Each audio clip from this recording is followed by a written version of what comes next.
Hello friends, welcome back to my YouTube channel. જય શ્રી કૃષ્ણ. તો આજે આપણે બનાવીશું બિરયાની જેવા ટેસ્ટી મસાલે ભાત. આજે આપણે એકદમ આસાનીથી મસાલા ભાત કુકરમાં બનાવીશું, જે બહુ જ ટેસ્ટી બને છે. તો ભાત બનાવવા માટે સૌપ્રથમ આપણે 2 કપ જેટલા બાસમતી ચોખા લઈશું. જે સ્પેશિયલ બિરયાનીના આવે છે તે ચોખાનો ઉપયોગ કરીશું.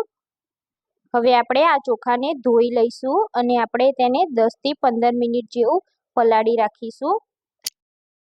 હવે આપણે જે ભાત બનાવીએ છીએ એ વેજીટેબલથી ભરપૂર હોય છે. તો અહીંયા મોટી સાઈઝનો એક બટાકો, એક અડધું કેપ્સિકમ, થોડાક એવા ફ્લાવર, એક ડુંગળી ઝીણી સમારેલી અને એક મોટું ટામેટું આપણે એને નાના એવા ટુકડામાં કટ કરી લઈશું.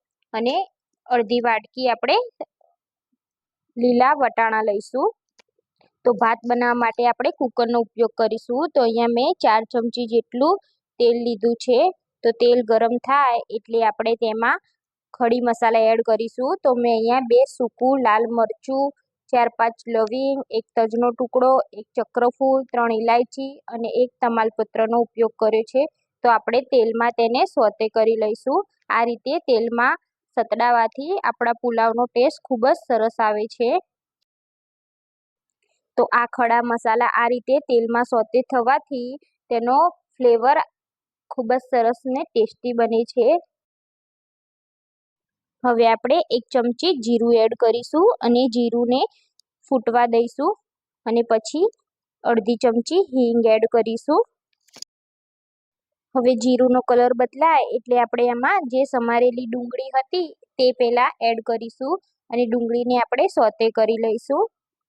જો તમે ડુંગળી ના ખાતા હોય તો સ્કીપ કરી શકો છો, પણ ડુંગળીને આ રીતે તેલમાં સોતે કરવાથી ખૂબ જ સારો એવો ટેસ્ટ આવે છે.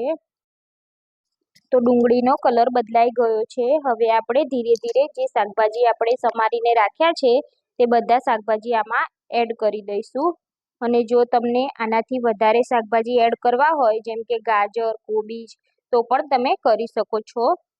તો ગાજરનો ટેસ્ટ પુલાવમાં સરસ આવે છે, તો ગાજર તો તમે ચોક્કસથી એડ કરજો. તો આ રીતે મેં બધા શાકભાજી એકી સાથે એડ કરી દીધા છે. ખાલી ટામેટું પછી એડ કરીશું આપણે. હવે આપણે આમાં લીલા વટાણા પણ એડ કરી દઈશું. જો તમારી જોડે ફ્રોઝન હોય તો તમે એને ઉપરથી પણ એડ કરી શકો છો. હવે આ શાકભાજી થોડા સોફ્ટ કરી લેવાના છે. તો આ શાકભાજી સોફ્ટ થાય પછી આપણે તેમાં જે ટામેટું બાકી રાખ્યું છે તે એડ કરીશું. તો આપણા શાકભાજી અહીંયા સોફ્ટ થઈ ગયા છે. હવે આપણે જે ટામેટું સમારેલું છે તે એડ કરી દઈશું અને સાથે સાથે આપણે મીઠું પણ એડ કરીશું, જેથી આપણું ટામેટું જલ્દી કૂક થઈ જાય. હવે આપણે 1 મિનિટ જેવું અહીંયા કૂક થવા દઈશું. હવે આપણે 1 મિનિટ જેવું થઈ ગયું છે અને ઓલરેડી આપણા શાકભાજી કૂક થઈ ગયા છે. હવે આપણે આમાં ભાતમાં એડ થતા મસાલા એડ કરીશું. તો મસાલામાં મેં અહીંયા 1 ચમચી લાલ મરચું પાવડર, અડધી ચમચી હળદર, 1 ચમચી ધાણા જીરું પાવડર અને 1 ચમચી પાવભાજી મસાલો લીધો છે.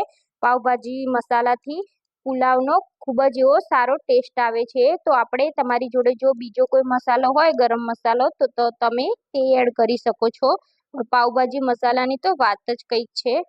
તો પાવભાજી મસાલો તમે જરૂરથી એડ કરજો, તેનાથી ખૂબ જ સરસ ભાત બને છે. ભાત ખાવામાં પણ ટેસ્ટી લાગે છે. હવે આપણે જે ભાતને પલાળી રાખ્યા હતા તેને આપણે એડ કરી દઈશું. હવે આપણે આને બરાબર મિક્સ કરી લઈશું. તો અહીંયા આપણે હળવા હાથે જ મિક્સ કરવાનું છે, નહીં તો આપણા ભાત તૂટી જશે. જો ભાતનો દાણો તૂટી જશે તો આપણા ભાત એકદમ છૂટા નહીં બને, એટલે આપણે હળવે હાથેથી જ આને હલાવીશું. હવે આપણે અહીંયા પાણી એડ કરીશું. તો 2 કપ ભાત છે તો આપણે 2 કપ જેટલું જ પાણી એડ કરીશું. જો તમારે એ રીતે માપની ખબર ના પડે તો જેટલા આપણા ભાત ડૂબે તેટલું જ આપણે પાણી એડ કરવાનું છે. હવે આપણે સારી એવી રીતે હલાવી લઈશું અને મીઠું આપણે ચેક કરી લઈશું. જો મીઠું ઓછું લાગે તો અહીંયા આપણે એડ કરી દઈશું. તો મને અહીંયા મીઠું ઓછું લાગ્યું છે તો મેં અહીંયા મીઠું એડ કર્યું છે અને થોડા એવા કોથમીરના પાન ઉપરથી આપણે એડ કરી દઈશું. હવે આપણે કુકરનું ઢાંકણું બંધ કરી આપણે 3 વિસલ બોલાવી લઈશું. તો 3 વિસલ થાય પછી આપણે કુકરને ઠંડુ થવા દેવાનું છે અને હવા બધી નીકળી જાય પછી જ આપણે કુકરને ખોલવાનું છે. તો તમે જોઈ શકો છો આપણા ભાત એકદમ છૂટો છૂટો રેડી થઈ ગયો છે. તો તમે પણ ઘરે આ રીતથી ભાત જરૂરથી બનાવજો. આને બનાવવામાં સમય પણ ઓછો લાગે છે, ફટાફટ બની જાય છે.